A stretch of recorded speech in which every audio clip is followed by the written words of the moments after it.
여름철 러시아의 시골은 기갑전투의 이상적인 장소였다. 끝없는 지평선만이 펼쳐져 있어 방어하는 쪽이 유리한 자연적 장애물이 전혀 없기 때문이었다. 바르바로사 작전에 의하면 대규모의 기갑부대가 러시아의 심장부를 총 3군데에서 공격하게 돼 있었다.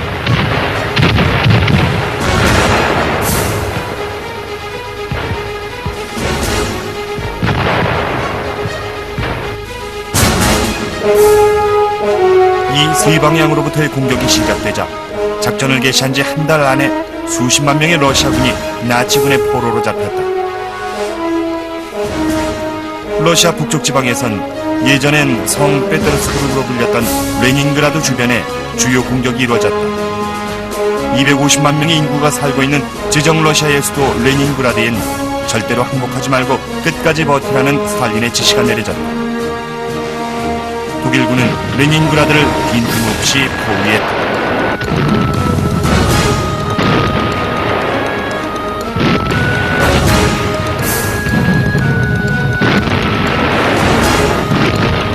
전쟁으로 위기를 맞은 국가는 필사적인 동맹을 맺게 마련이다.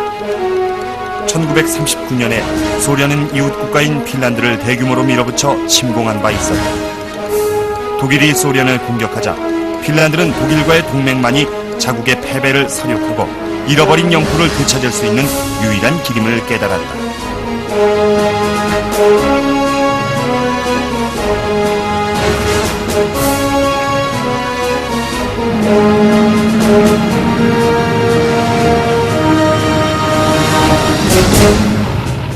머나먼 북쪽 지방에서부터 핀란드군이 레닌그라드를 공격하고 포위하는 바르바로사 작전에 합류했다.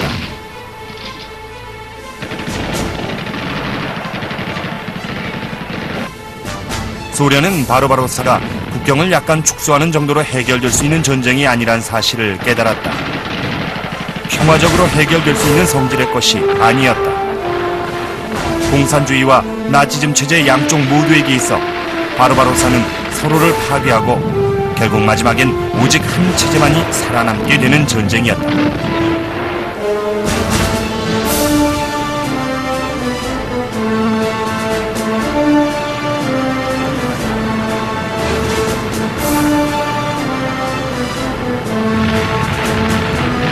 독일이 침공을 준비하고 있다는 명확한 증거들을 믿지 않으려 했던 스탈린은 독일군의 공격에 충격을 받았다. 그리고 가까스로 사태를 파악했다.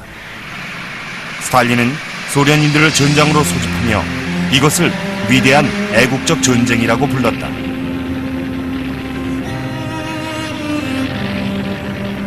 그는 무자비한 초토화 작전을 명령했다. 독일이 진격해 오기 전 러시아군은 후퇴하면서 모든 것들을 없앴다.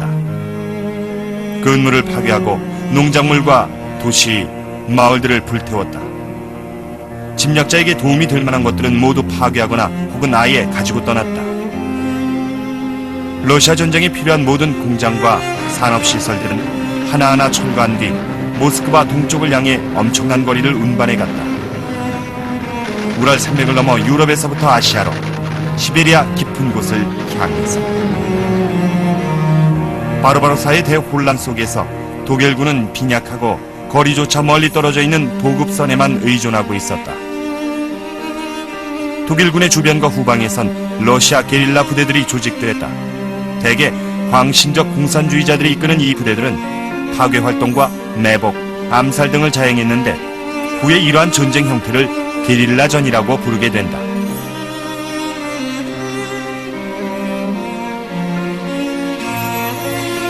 스탈린은 공산주의 국가와 볼셰비키 혁명의 정신적 가치들을 버릴 준비가 돼 있었다. 공산주의적 무신론이 사라지고 대신 교회가 이 전쟁을 러시아의 신을 위한 성전으로 축혀 세웠다. 일단 공산주의의 파괴적인 영향이 소련군에게 미칠 수 없게 되자 군인 정신과 단결심을 바탕으로 하는 제정시대의 군사적 전통이 부활했다.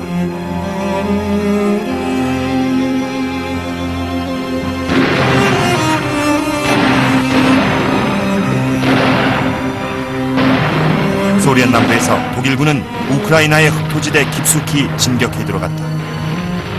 풍요로운 농업지대와 소련 남부의 산업 도시들을 모두 공격하며 스탈린그라드 같은 도시들을 향해 가고 있었다. 단 한 달 만에 독일군은 8월 말경 모스크바 시내를 개선 행진할 계획까지 세우게 됐었다. 히틀러는 소련에서의 독일군의 목적을 이렇게 말했다. 첫째, 지배를 위해. 둘째, 통치를 위해. 셋째, 업적을 위해. 히틀러는 소련인들이 공산주의자이자 슬라브족이기 때문에 경멸할 가치조차 없다고 믿었다. 그는 소련을 침공할 때 규칙과 조약 따위는 염두에 두지 않았다. 소련 어디에서든 독일군에 반대하는 자는 모두 사살하란 명령이 내려졌다. 모스크바와 레닌그라드는 체계적으로 파괴돼 지도상에서 사라졌고 주민들은 학살당하거나 기아에 시달리다 쫓겨났다. 독일군은 훗날 인종청소라고 불리게 될 거대한 계획을 세우고 있었다. 나치의 기본 계획은 기존 주민들을 쫓아낸 빈 영토에 독일인들을 이주시키는 광범위한 인구 이동 계획이었다. 먼저 아인자츠 그룹행이란 부대가 조직됐다. SS라고 불리던 나치의 친위대는 계획적이고 조직적인 유태인 제거 임무를 맡았다.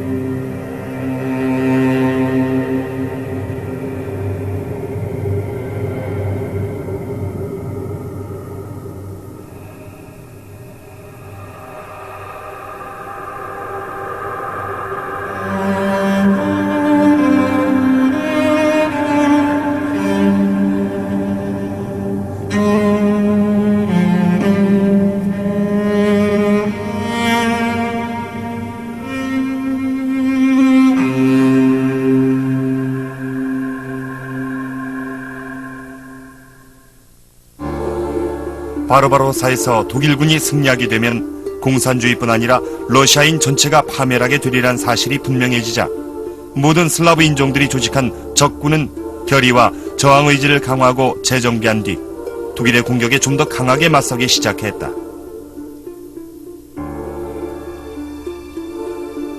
소련군이 동쪽으로 이동시킨 산업기지 덕분에 처음 몇 달간의 물질적 손실은 보충할 수 있었다. 독일군의 공격은 이례적인 규모였지만 사실 냉정하게 보면 독일군은 충분한 준비가 돼 있지 않았다. 독일군의 부족한 보급품과 신생 부대들만으론 엄청난 승리를 거두기에 충분치 않았다. 또한 독일군 후방의 넓은 지역에서 여전히 소련군 게릴라들이 파괴 활동을 벌이고 독일군의 공급선을 차단시키고 있었다. 시간이 흐르고 9월에서 10월로 넘어가자 비가 내려 길이 진창으로 비오내 나치 군대 움직임은 자연히 느려졌다.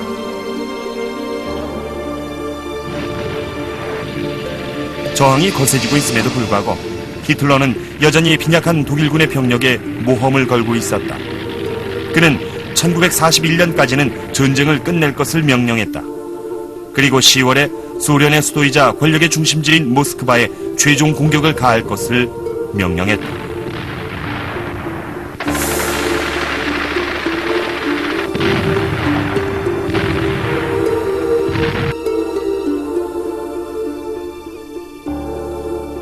북아프리카의 웨스턴 사막에서 규모는 더 작지만 바르바로사 못지않게 중요한 아프리카 군단과 영국군 사이에 전투가 벌어지고 있었다. 롬멜이 이끄는 독일군에 밀려 후퇴한 영국군은 토브룩항에서 포위당했다.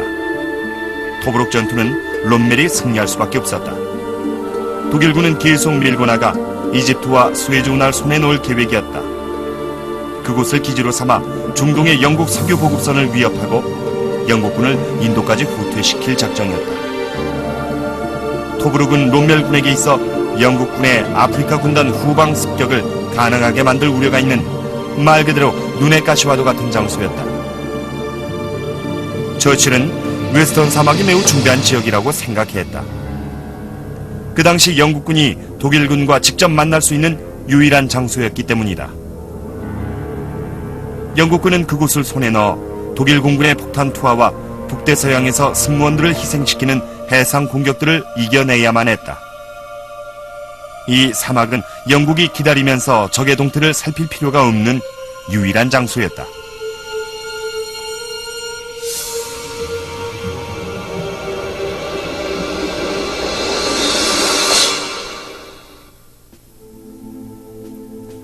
처칠은 중동의 군 지휘관들에게 지시와 제안들을 퍼부었다. 지휘관들은 아주 짧은 시간 내에 자신들의 능력을 증명해 보여야 했다. 1941년 봄, 위벨 장군은 롬멜 장군의 천재적인 작전에 패배함으로써 자리에서 물러났다. 위벨의 후임인 오친렉은 처칠에게 이집트에 주둔하고 있는 군대에 귀중한 자원들을 투입할 것을 설득하고 이 군대를 제8군으로 명명했다. 공격암호 크루세이더인 제8군은 1941년 11월 독일군에 대한 공격을 조심스럽게 계획했다. 롬멜은 이를 예상하고 먼저 이동해 토브룩항에서 재정비된 공격을 준비했다. 재빠르게 상황을 판단할 수 있는 뛰어난 지휘관이었던 롬멜은 상황을 역전시켜 제8군을 대파했다. 이 사막전에서는 양쪽 모두 군수품 문제 때문에 계속해서 승리의 제약을 받고 있었다.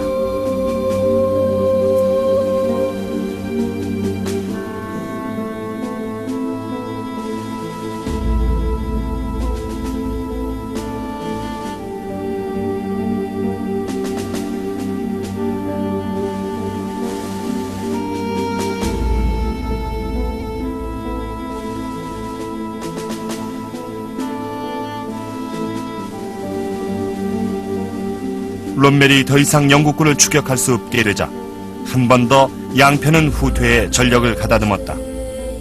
독일군은 다시 토브룩으로 돌아와 새로운 장군이 지휘하는 영국군을 포위했다. 독일이 지중해에 관여하게 되면서 독일군의 공급선은 점점 강해졌다.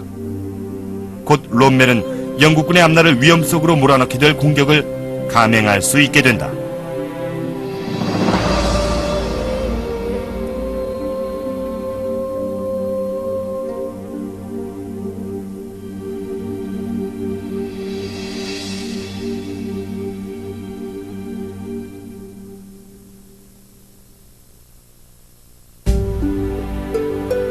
대서양 건너편에서 미국은 천천히 그러나 확실하게 전쟁의 한가운데로 팔을 들여놓고 있었다. 영국의 처칠 수상은 미국의 직접적인 관여 없이는 나치 독일을 패배시킬 수 없으리란 사실을 알고 있었다. We shall give every possible assistance to Britain and to all who with Britain are resisting Hitlerism or its equivalent. 영국의 모든 외교 정책은 미국 정부와 국민들을 설득하고 선동하는 일에 집중돼 있었다. 전쟁 내내 연이은 협정들을 통해 미국은 전쟁에 점점 더 가까워졌다. 1941년 8월 캐나다에서 열린 플레센티아만 회담에서 처칠과 루즈벨트는 대서양 헌장을 지정했다. 이 헌장은 전쟁의 목표와 전후 평화의 청사진에 대한 신념의 공유를 선언하는 협정이었다. 영국, 미국 어느 쪽도 영토를 획득할 수 없다. 주민의 동의 없이는 경기를 변화시키거나 영토를 변경할 수 없다. 모든 이들에게 자치정부를 재건할 권리가 있다. 전후 모든 국가는 경제적 자원에 대한 권리를 가진다. 모든 나라는 국제적 번영을 위해 협력해야 한다. 나치 체제를 붕괴시킨 후 지속적인 평화를 확립한다. 해상의 자유를 보장한다. 모든 국가는 무력을 포기한다. 대서양 헌장의 큰 뜻에도 불구하고 미국은 여전히 법적으로 중립국가였으며 많은 시민들이 외국의 전쟁엔 관여하지 않기를 원하고 있었다. 하지만 법적으로 중립인 미국은 이미 대서양에서 독일 해군의 유보트와 비공식적인 전투를 벌이고 있었다. 대서양의 전투는 사실 해군의 전투라기보다는 모든 병력이 한꺼번에 만나 하루 혹은 1시간 내에 승자가 결정나는 것으로 기세 싸움이라고 봐야 했다. 바다에서의 참호전으로 널리 알려진 대서양 전투에서 양쪽은 서로를 전멸시키려 했었다. 오직 죽이기 위한 싸움이었다. 이 전쟁의 양상은 간단했다. 영국군의 배들이 침몰하는 속도는 영국의 주선수가 대체품을 만들어내는 속도보다 빨랐다. 유보트의 대체품을 만드는 속도는 영국 해군이 유보트를 파괴하는 속도보다 빨랐다. 승자가 분명한 전쟁이었다. 간단한 방정식으로도 침몰시킬 목표물의 숫자와 무게를 수학적으로 나타낼 수 있었다. 1941년 가을은 독일 해군에게 있어 행복한 시간들이었다. 승리는 쉽게 보였다.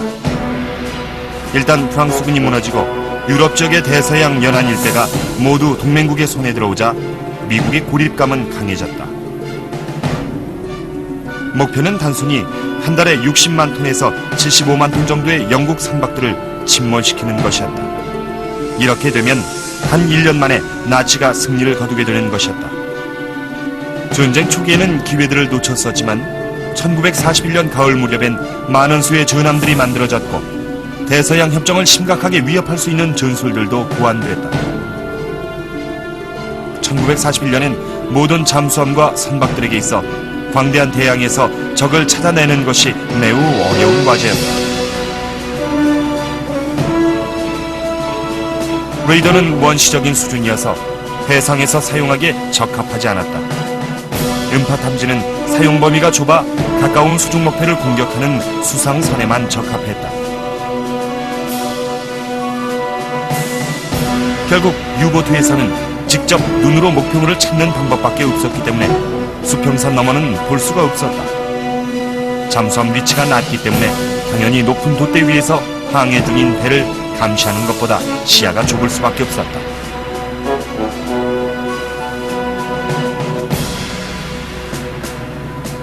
상선들을 무리지어 한꺼번에 전함들이 보호하는 산단 호위 방식은 오래된 전술이었다.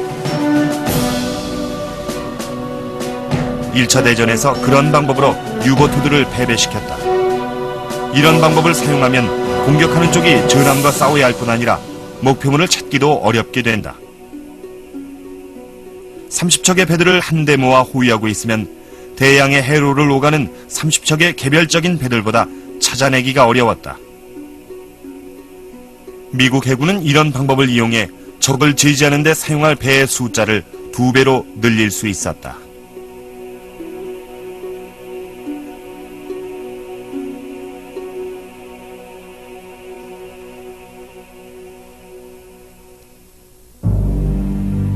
이 차 대전 당시 독일 해군은 울프팩이라는 새로운 전술을 사용했다. 대담한 유보트 지휘부는 호송단의 위협을 느끼지 않고 울프팩으로 공격해 여전히 심각한 손실을 입힐 수 있었다.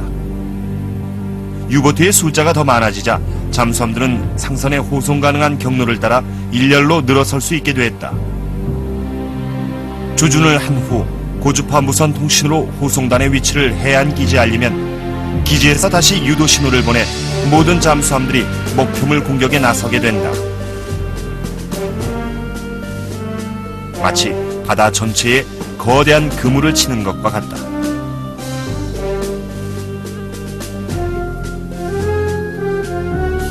첫 번째로 접근하는 유보트가 조용하고 신중하게 상선을 미행하며 울프팩의 다른 멤버들에게 신호를 보낸다. 공격은 밤에 이루어진다. 유보트 지휘관들은 어둠 속에서 호위망을 뚫고 호송단에 몰래 접근해 발포 전에 적어도 600m 정도 거리까지는 가까이 가야 한다.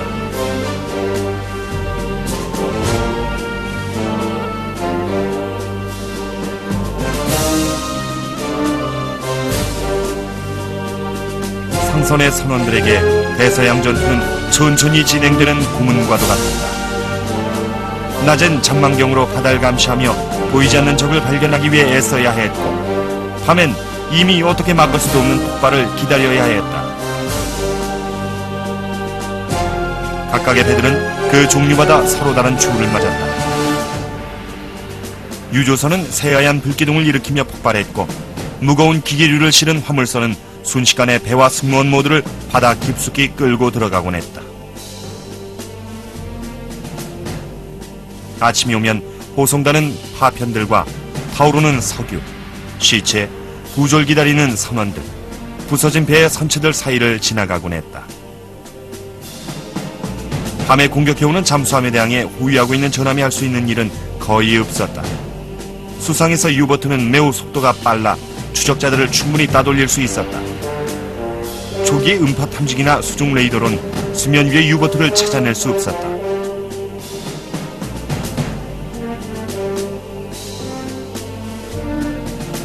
유보트 지휘관에겐 용기와 행운도 필요했지만 일단은 더 많은 적을 찾아낼 수 있는 편이 유리했다. 전술적으로는 독일군이 우수했다. 호송단이 배를 각각 이동시키는 방법보다 안전했지만 그것만으론 충분한 방어를 해낼 수 없었다. 어떤 아이디어나 무기류도 적에게 실제적인 위협이 될 정도로 발전하지 못했다. 1941년에만 3,600만 톤의 선박이 침몰했다. 북대서양은 사나운 날씨와 거센 폭풍을 견뎌야 하는 험난한 환경이었다.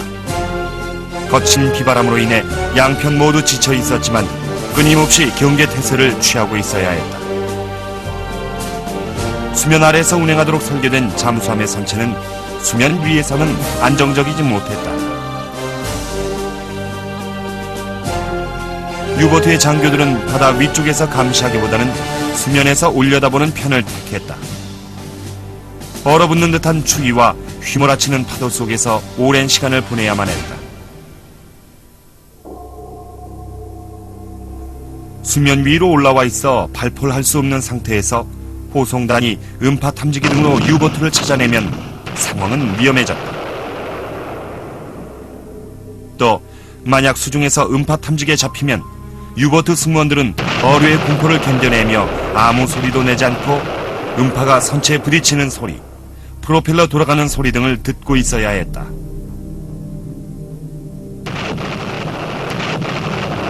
승무원들은 마치 선체와 하나가 된 것처럼 아주 미약하게 배를 스치는 소리만 들려도 발작적인 공포를 느끼곤 했다.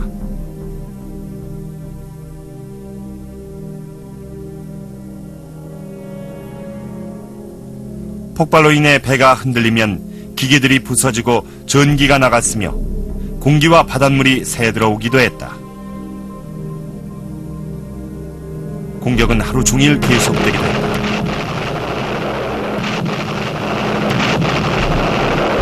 이 차 대전에 관한 신화들 속에서 잠수함 유보트는 늘 나치와 연관돼 있었지만 사실 나치가 이 무기의 가치를 깨닫는 데는 시간이 걸렸다. 해군들 사이에서 잠수함은 인기가 없었고 해상에서 작전을 수행하는 해군 장성들은 해저의 전력을 평가길 꺼려했다. 허구로 이루어진 2차 대전에 관한 신화들 때문에 우리들은 잠수함 전투에 대해 잘못된 생각을 가지고 있다. 2차 대전에서의 잠수함은 해저에 숨을 수 있는 어뢰종으로 표현하는 것이 더 적절하다.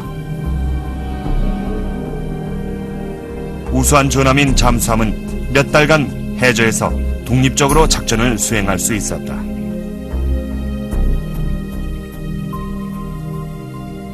유보트는 해상에서도 해저에서만큼 마치 수상선과 같이 빠른 속도로 이동할 수 있었고 굉장히 먼 거리까지 공격할 수 있는 무기들을 아주 깊은 곳에서도 작동할 수가 있었다. 1941년 당시의 최신식 무기였다. 그러나 유보트가 거두고 있는 성공에도 불구하고 약점이 있었다. 2차 대전 당시 유보트는 공격을 위해 수면으로 올라와야 했다. 또 수면 아래에서는 속도가 느렸고 잠수 가능한 시간이 매우 짧아 규칙적으로 수면 위로 올라와 배터리를 충전해야 했다. 그리고 수면에 올라오면 매우 쉬운 표적이 되곤 했다. 울프팩이 호송단 주위로 모여들 때 빠른 속도로 이동하지 않으면 호송단을 붙잡을 수가 없었다. 유보트의 주요한 약점은 공중 공격에 취약하다는 것이었다. 영국과 미국은 호송단을 위한 항공 어모의 중요성을 깨달았다. 1941년 영국군은 대서양 중부까지 항공 정찰의 범위를 확대하기 위해 아이슬란드를 점령했다.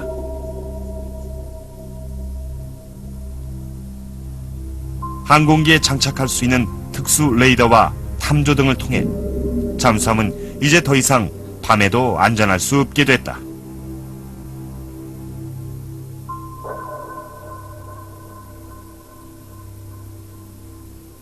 공군이 투입되자 울프팩의 공격은 점점 어려워졌다. 유보트는 수면으로 올라올 때마다 지옥 같은 긴장감을 경험해야 했고, 갑작스러운 공격으로 인한 경보, 공황 상태, 그리고 비상 탈출이 끊임없이 반복됐다.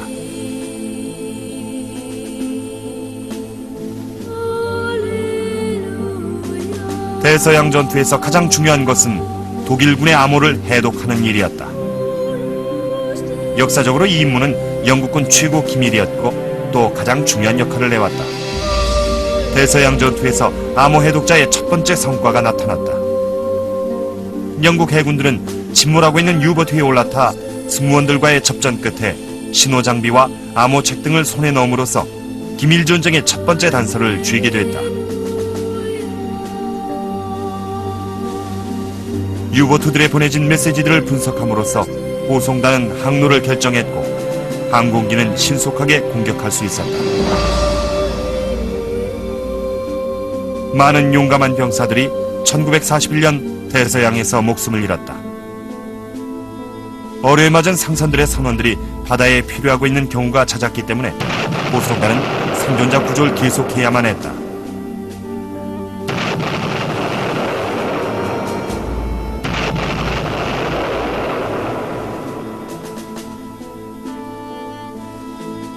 유보트 승무원들은 누구보다도 해상에서의 사망률이 높았다. 영국이 유보트에 대해 취한 가장 큰 방어는 단순히 자국의 약점을 반대로 이용한 것뿐이었다. 영국은 전쟁 전에 매년 5천만 톤 이상의 물자를 수입해야 했다. 희귀한 외국의 전쟁 물자들부터 매일매일 필요한 식량들까지. 1941년 영국인들은 이 숫자를 반 이상 줄여 2,300만 톤만을 수입했다. 이는 보통 사람들이 즐기던 많은 식품들이 한꺼번에 자취를 감추고 엄격한 식량 규제령 정책이 내려진 다음이었다. 영국인들은 농업에 눈을 돌려야 했다. 도시의 뒷뜰에서도 가축들이 눈에 띄게 됐고 아주 작은 땅까지 전부 야채밭으로 변했다.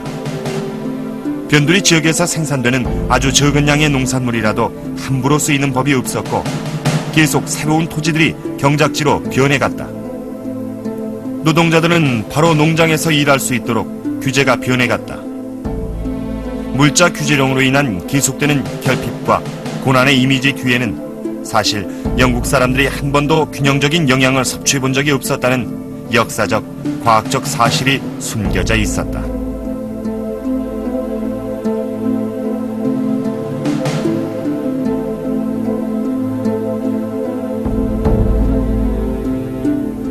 규제령은 생활 속의 거의 모든 분야에 영향을 미쳤다. 개인이 차를 운전하는 모습은 사라졌다. 연료를 넣을 수 없기 때문이었다. 어떤 자동차들은 연료를 가스로 바꾸어 흔들리는 가스 주머니를 차 위에 달고 다녔다. 직물이 부족했기 때문에 패션도 변화했다. 많은 영국인들이 농부가 된 반면 범죄자로 변한 사람들도 많았다. 정부의 엄격한 규제로 인해 암시장이 생겨났다. 법률은 너무 절대적이고 광범위하게 보였다. 애국적이고 준법 정신이 투철했던 시민들조차 아주 사소한 사치를 누리기 위해 어쩔 수 없이 불법적인 방법을 이용하곤 했다. 영국인들은 무엇을 해야 하는지, 어떻게 해야 하는지에 대한 지침들을 끊임없이 듣고 또 들어야 했으며 이러한 정부의 선전을 듣는 것이 생활의 한 부분이 됐다. 자유를 위한 전쟁을 치르고 있었지만 영국인들의 삶이 이때처럼 자유롭지 못한 적은 없었다.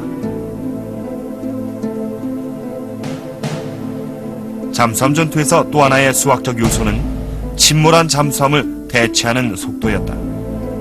전쟁이 다시 한번 조선 산업의 자극제가 됐고 더 빨리 더 많은 배를 만들기 위해 설계와 건조 방식이 바뀌기 시작했다. 이러한 혁신의 결과물이 리버티 쉽이라고 불리는 수송선이었다. 이 배는 자동 조립과 유사한 방식으로 대량 생산됐다.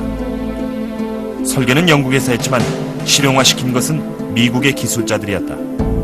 이 배는 2,500척이 넘게 만들어졌는데 때로 그 건조 속도가 놀랄 정도였다.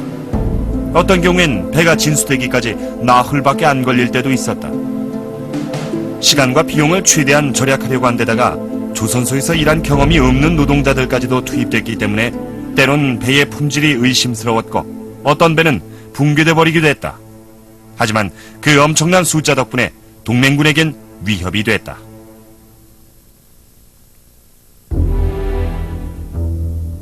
(1941년 11월) 독일군에게 러시아의 수도 모스크바를 점령해 러시아군을 함락시키고 전쟁에서 승리하라는 명령이 떨어졌다. 이것은 도박이었다. 처음 바로바로사 작전을 계획했던 이들은 열광적인 환상에 빠져 성공이 바로 눈앞에 있다고 믿었다. 모스크바 점령을 위해 독일군 병사들은 이미 기력이 다해버린 상태에서 마지막으로 필사적인 노력을 해야 했다. 히틀러의 표현대로 정신력의 마지막 투혼을 위해 독일군은 에너지가 완전히 바닥나는 상태에 이르렀다. 11월 말경 눈보라와 러시아 겨울 특유의 진창을 헤치며 독일군이 모스크바에서 30km 거리까지 들어왔다. 모스크바는 텅 비어 있었고 크렘린궁은 러시아의 역사적 중심으로서의 파괴될 운명을 기다리고 있었다. 12월 초 독일군은 완전히 지쳐 공격을 끝내야 했다.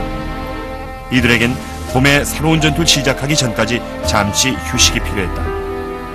하지만 12월 5일 소련군이 격렬한 반격을 시작했다. 독일군은 극한의 추위 속에서 많은 손실을 입어 전쟁 채비가 되어 있지 않았다. 독재자의 강한 권력은 아무 힘을 발휘하지 못했으며 오히려 자신의 의지로만 전쟁을 좌우하려 했던 한 사람의 나약한 지도력만 드러났을 뿐이었다. 히틀러가 후퇴 명령을 내렸다면 전방의 부대가 포위돼 패배하는 일은 없었겠지만 히틀러는 그러지 않았다. 마침내 독일군은 많은 사상자를 낸 채 모스크바에서 300km 떨어진 곳으로 후퇴했다. 바로바로사 작전은 모스크바에 들어서기도 전에 눈 속에서 막을 내렸다. 아직도 많은 전투와 죽음들이 기다리고 있었지만 무엇보다 가장 큰 손실은 독일군의 무적 신화가 깨졌다는 사실이었다. 98만 명이 죽거나 부상을 당하거나 포로로 잡혔다. 침략을 시작할 때 인원의 3분의 1가량이 목숨을 잃었다.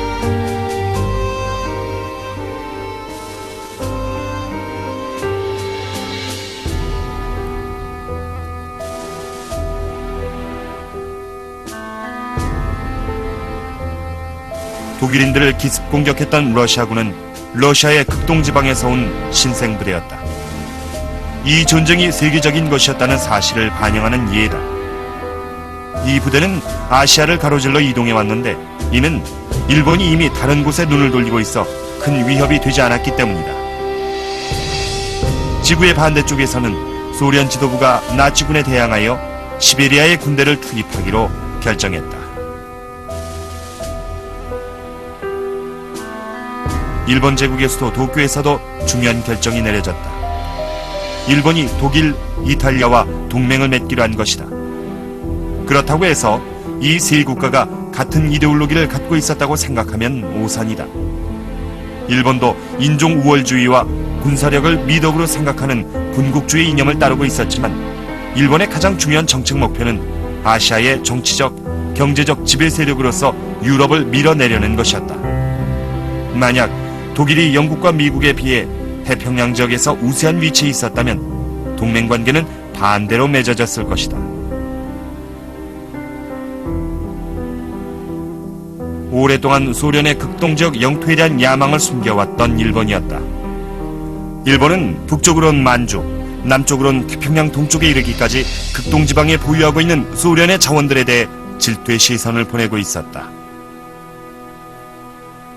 1941년 말 일본의 야망은 오직 남쪽에 집중됐다. 1941년에 일본은 이미 오랫동안 중국과 전쟁을 벌여오고 있던 상태였다. 일본이 영토 확장을 하려는 목적은 자원이었다. 즉, 이것은 일본군이 더 많은 전쟁을 수행할 수 있도록 물자를 제공하기 위한 전쟁이었다. 석유, 알루미늄, 주석, 고무 등은 모두 일본에서 나지 않는 자원이었다. 일본은 식량도 수입에 의존하고 있었다. 동남아시아의 풍부한 자원들, 즉 영국령 말레이시아의 광대한 고무 농장, 인도네시아의 석유, 프랑스령 베트남의 넓은 노는 모두 유럽인들이 지배하고 있었다. 일본은 군사력에 의해 지배를 받는 군국주의 국가였다. 히로히토 천황은 일본인들에게 신과 같은 존재로 군림했으나 실제로 통치하지는 않았다. 권력은 총리가 이끄는 정부가 쥐고 있었다. 7월, 일본이 프랑스의 함락을 틈타 프랑스령 인도차이나를 포위하자 미국은 일본과의 모든 관계를 끊었다. 일본은 점령한 인도차이나를 대동아 공영권의 일부로 흡수시켰다. 대동아 공영권은 겉으로 아시아인들의 독립을 외치고 있었지만 사실은 아시아 각국의 자원을 빼앗고 더욱 무자비하게 일본의 지배하에 두려는 속셈일 뿐이었다.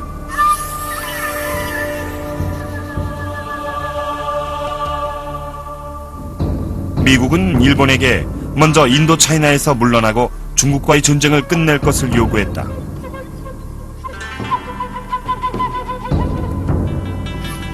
미국은 훌륭한 군인이었던 더글러스 맥아더가 태평양을 호령했던 시절을 회상하며 전쟁을 준비하고 있었다. 특히 맥아더는 강하고 현대적인 군대를 이끌고 필리핀 방어를 성공적으로 이뤄낸 바 있었다. 하지만 이러한 미국의 정책은 일본이 박해를 더욱 강화하고 일본 내에서의 전쟁의 필요성을 주장하는 사람들의 의견이 더 강해지게 만들었을 뿐이었다. 1941년 10월, 호전적인 성향을 지닌 노조 히데키가 수상자리에 오르면서 일본은 전쟁의 길로 들어섰고 비밀스럽게 전쟁 준비가 시작됐다. 일본인들은 태평양에서 전쟁을 하려면 태평양에 주둔하고 있는 미 해군을 무력화시켜야 한다는 사실을 알고 있었다. 미 해군은 세계에서 그 규모가 가장 컸다. 평화협상이 진행되는 동안 하와이의 진주만 기지에 기습 공격이 가해졌다. 일본의 함대는 극비리의 진주만에 도착했다. 대양을 지나올 때는 나쁜 기후 덕택에 발견되지 않았다. 한국모함 함대는 보통 공격이 이루어지는 방향이 아닌 하와이 북쪽을 멀리 우회하는 경로를 선택했다.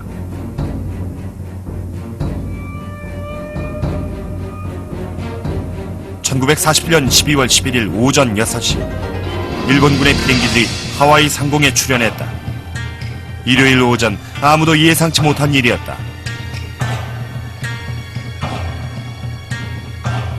그날 진주만엔 8척의 전함을 비롯한 70척의 군함이 정박돼 있었다. 어뢰와 급강하 폭격기가 배들과 비행장들을 공격했다. 뒤이어 고공 폭격기의 공격이 이어졌다. 겨우 2시간에 걸친 공격으로 6척의 전함이 침몰하고 2척이 파괴됐으며 수많은 소규모의 배들 또한 침몰하거나 파괴됐다. 160대가 넘는 항공기가 파괴됐다. 2,403명의 군인과 민간인이 사망했고 1,178명이 부상을 당했다. 일본군의 손실은 고작 항공기 29대뿐이었다. 일본군은 반격을 우려해 군함들만큼의 가치를 가지는 항구의 조선소와 수리, 연료 공급 시설에 대한 폭격을 다 끝내지는 못했다. 중요한 것은 전함들이 불타는 모습은 충격적이었다 할지라도 사실 전함은 미 해군에겐 구식무기였다는 사실이다. 일본은 항공모함을 이용 적을 공격했지만 미군의 항공모함은 발견해 파괴하지 못했다. 그날 해상에 훈련 나가 있었기 때문이었다. 이 공격으로 인해 미국인들이 전혀 준비가 되어 있지 않았으며 일본군의 위협을 너무 간과했음이 드러났다. 미국은 일본의 공격을 예상하고는 있었지만 첫 번째 공격은 진주만이 아니라 필리핀에 가해질 것이라고 생각하고 있었다. 만약 일본이 하와이를 공격한다면 가장 가까운 일본 영토에서 군도의 남서쪽으로 공격이 이루어질 것이라고 생각했다. 진주만은 경계태세에 있었다. 적군의 공격에 대항하기 위해 미군기들이 무리를 지어 있었고 그래서 일본군이 쉽게 공격할 수 있었다. 하와이는 레이더로 보호를 받고 있었기에 일본 항공기의 공격 움직임을 포착했다. 그러나 공격을 예상하진 못했다. 전술만으로 볼 때 비밀리에 적을 공격하는 방법을 이용한 진주만 기습은 멋진 승리의 교과서적인 예와도 같다. 하지만 전략적으론 대실패였다. 이 공격으로 인해 일본의 모든 계획과 전략들이 무너져버리게 되기 때문이다. 그 일요일 아침의 기습이 결국은 일본군의 파멸을 가져오게 된다. 일본은 영국의 트라팔가 해전에 버금가는 승리를 거두어 적을 해상에서 쓸어버림으로써 일본군이 원하는 어디든지 마음대로 공격할 수 있게 되길 원했다. 그러나 이 기습은 오히려 미군의 힘과 조직력을 자극했고 낙천주의와 자신감, 부와 기술로 뭉친 미군은 이제 더욱 막강한 적군이 됐다. 진주만 공격으로 미국은 단숨에 잠에서 깨어났다.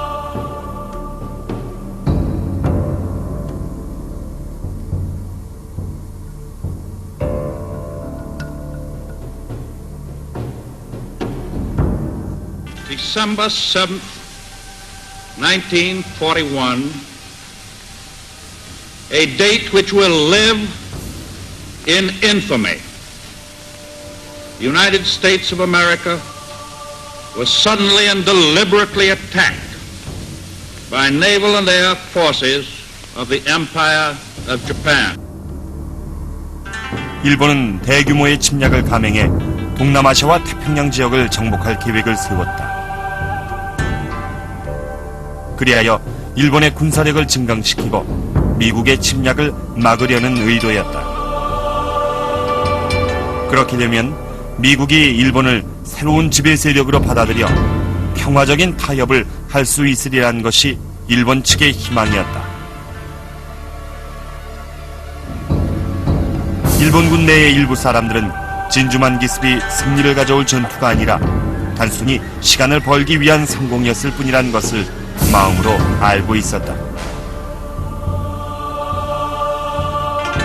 진주만 기습을 계획했던 야마모토 총독은 개인적으로 이렇게 예상했다. 처음 6개월이나 1년 정도는 승리를 거둘 수 있다. 허나 2년, 3년째는 확실하게 말할 수 없다. 텍사스의 유전과 디트로이트의 공장들을 본 사람이라면 알 것이다.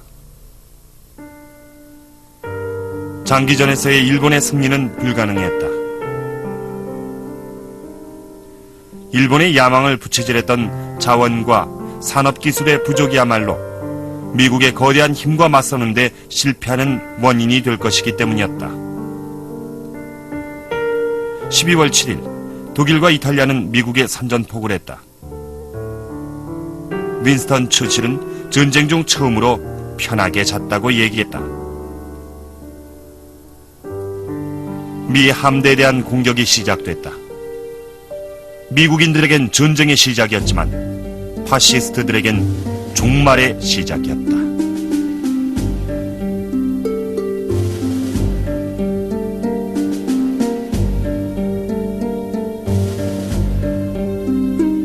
제2차 세계대전, 다음 시간에도 역사는 계속된다.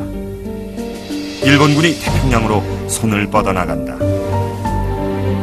진주만 공격으로 벌은 몇 달의 시간 동안 일본은 한 나라 한 나라씩 점령해 나간다.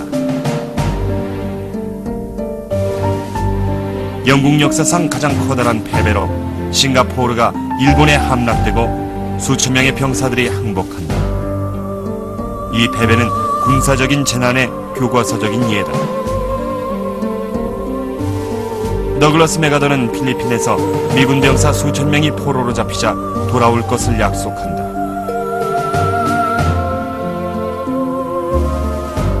말레이 반도의 해상에서는 공군이 두 척의 군함을 침몰시키면서 다시 한번 전함의 치명적인 맞수임을 입증해 보인다. 러시아에서 독일군은 혹독한 추위를 겪고 수천 명의 불쌍한 군사들이 죽어간다. 봄이 오자 독일군은 남부 러시아의 심장부인 스탈린그라드를 향해 새로운 공격을 시도한다. 북부에선 레닌그라드가 포위된다. 전력이 증강된 러시아군은 북극해를 통과하는 보급로를 확보해 영국과 미국에서 온 전쟁 물자들을 공급하게 된다.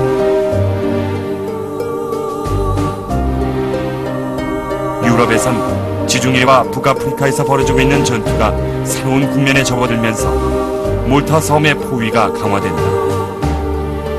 롬멜 장군이 이끄는 아프리카 군단은 사막에서 더욱 위협적인 작전을 계획한다. 영국과 독일의 하늘에선 문화와 역사의 중심지를 향한 양측의 공습이 불을 뿜는다.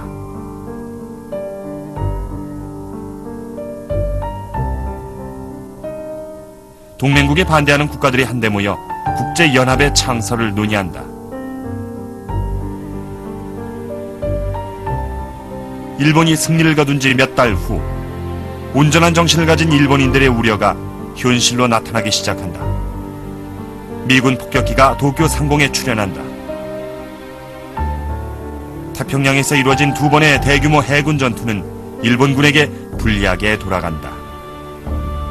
산호의 전투에서는 미군의 항공모함이 일본 해군에 큰 타격을 입힌다. 일본군의 길고 느린 패배의 여정이 이제 시작되려 한다.